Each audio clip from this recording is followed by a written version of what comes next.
Hi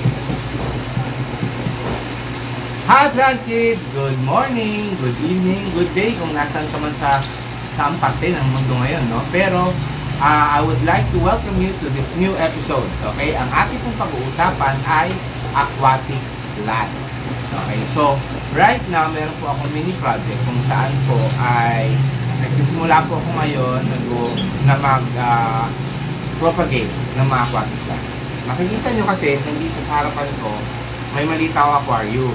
So, marami naman ako actually aquarium. Hindi naman bago yan sa inyo. Before, meron halos lahat ng tangke ko or aquariums ko, meron pong aquatic plant. Kasi may nangyari, hindi ko lang maalala at nagamatay siya.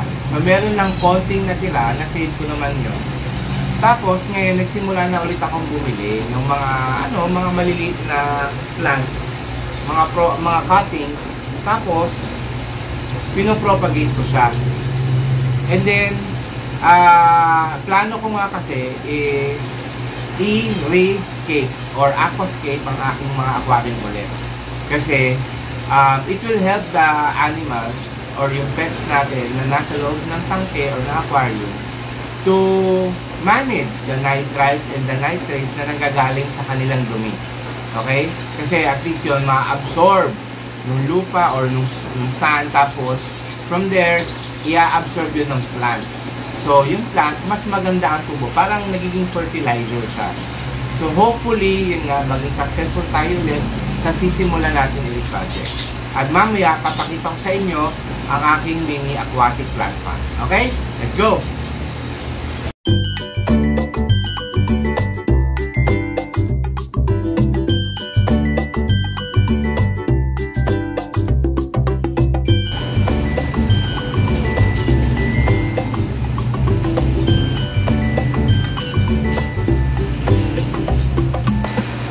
So, andito na tayo ngayon.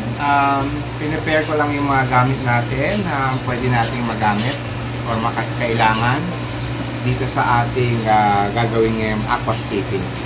Okay, so nandito na tayo ngayon sa ating gagawin. Sisimulan na natin siya. By the way, mamaya, pagkatanggal natin ng mga laman nito, ay lilinisin muna natin siya, okay, bago natin siya i-aquascape. Okay? So, ano-ano ba yung laman nito? So, mayroong mga halaman na dito, existing na halaman, pero yung parang, kasi itong klase ng halaman na to, I forgot the name, pero parang kabomba yata, is, kahit hindi siya nakatanim, nakalutang na siya sa tubig, tutubo siya, dadami siya. So, kaya makapal na po yung halaman. Now, I plan to plant them and then with some other plants pa, ibang klaseng plants pa, para mas maganda siyang tingnan, no? And then lalagay tayo ng mga konting bato, buhangin, ganyan. So, ngayon, may mga hipon na dito or shrimp, dwarf shrimp, tatlong klase, yung yellow or mini orange, tapos may red, tapos may black. Alam ko, taglilima sila, hopefully buhay pa yung lahat. So, iti-check natin ngayon. Ang gagawin natin ay tatanggalin muna natin itong mga halaman. As you can see, maganda yung mga tubo ng mga halaman. Green na green pa siya. At walang durog. Madalang yung durog.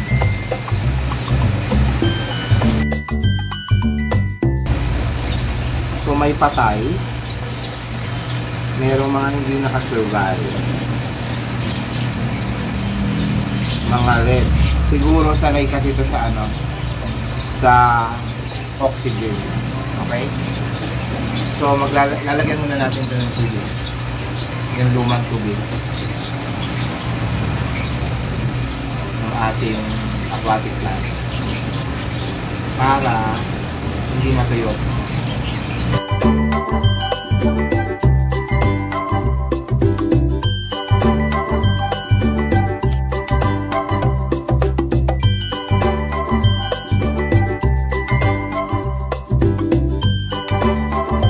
Okay.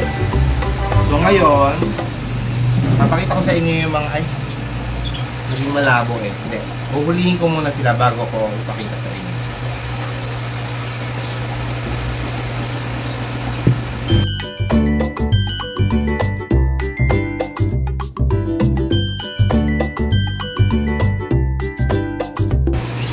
So ngayon, ayan, kita nyo may 5 hipon na patay. Ito yung isa,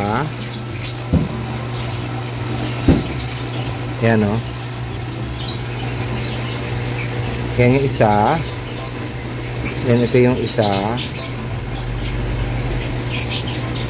yan. Tapos ang hipon kasi ano rin naman siya, kumbaga parang nagiging semi ano siya, tawag din, ayun yung isa. So tatlo yung namatay. Yung isa dati nang patay yun eh, yun yung yellow, yan o, 3 yung patay, pero isa dati nang patay yun yung yellow. Naging semi-carnivore sila kasi syempre tagalinis nga sila eh. So since patay na yun, kakainin nila yun eventually. So ngayon, huhulihin na natin ng mga hipon isa-isa. Or kung makakakuha tayo ng sabay-sabay. Ayun, may pumasok na itim. May hinuhuli ako dyan na orange at saka red.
ilalagay ay ang sand.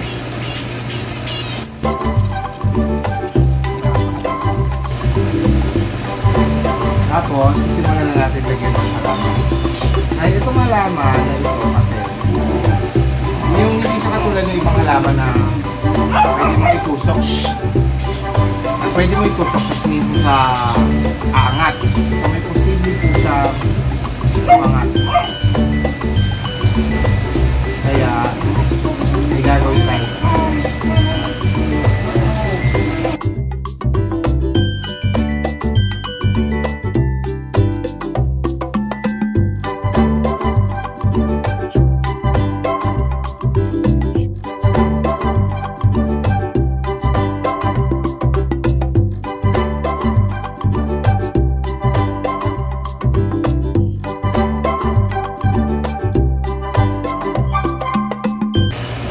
At plano kong gamitin ito lahat para walang masaya.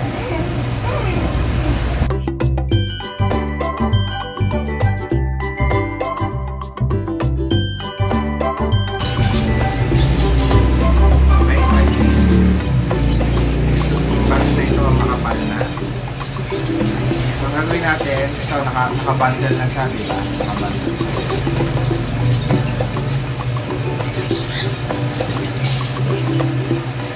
Gugupit tayo ng lumang filter.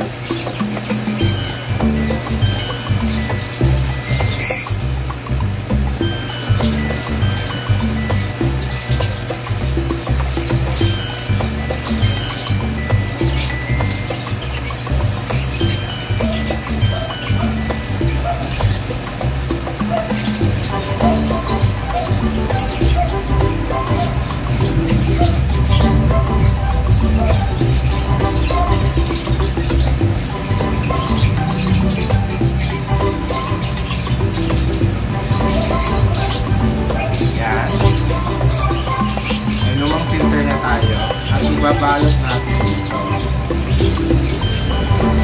hanggang sa siguro magpaugat lang. Tapos lalagyan natin ng rubber band para masyadong makapal.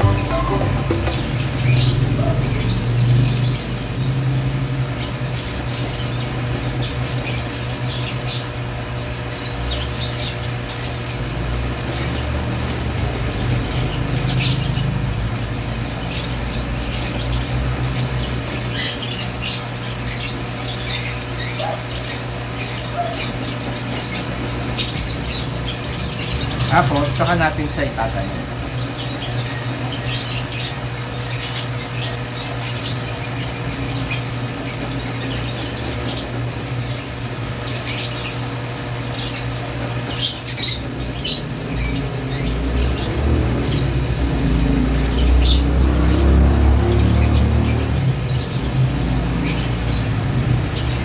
Then, gagawa pa tayo ng isa pa.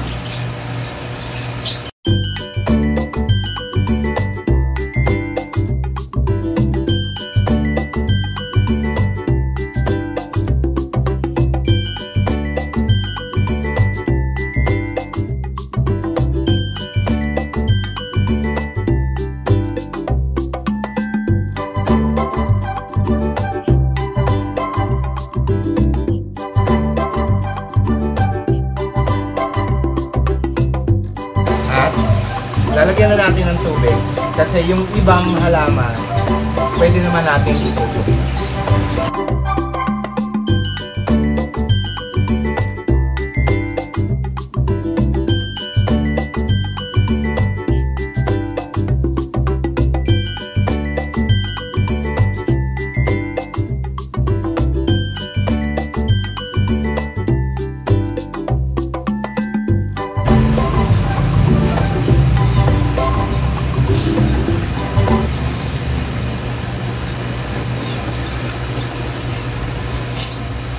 Tatanggalin lang ulit natin yung tubig na konti. Kasi nagtatanim pa ako ng halaman. Baka tumapon yung tubig. So itong ibang halaman na to, kasama na to sa aking mga na-propagate. Tanyo, nag-ugat-ugat na.